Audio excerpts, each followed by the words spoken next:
Un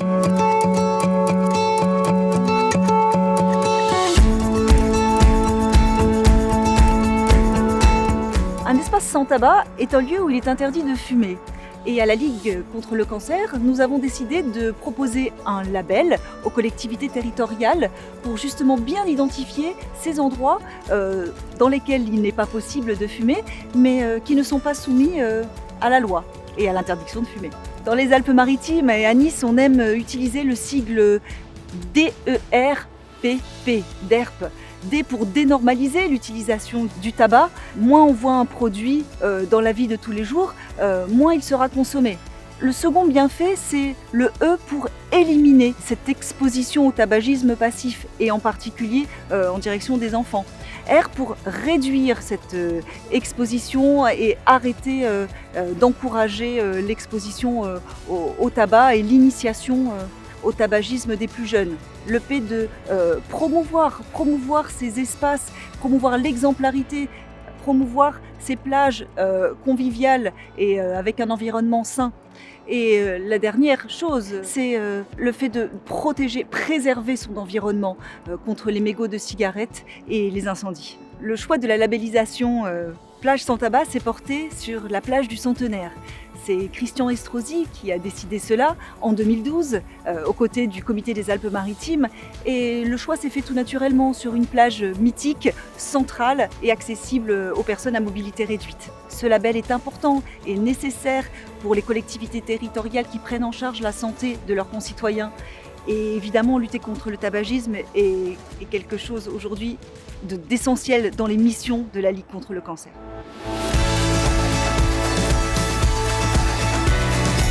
À Caen, nous avons mis en place les espaces sans tabac autour des écoles, des crèches et de la plupart des bâtiments municipaux et associatifs que fréquentent les enfants et les familles pour accompagner la Ligue contre le cancer dans cette démarche de dénormalisation du tabac et du tabagisme chez les enfants. Les avantages de la mise en place d'espaces sans tabac pour la ville de Caen, c'est évidemment un avantage pédagogique envers les citoyens, envers les familles et les enfants.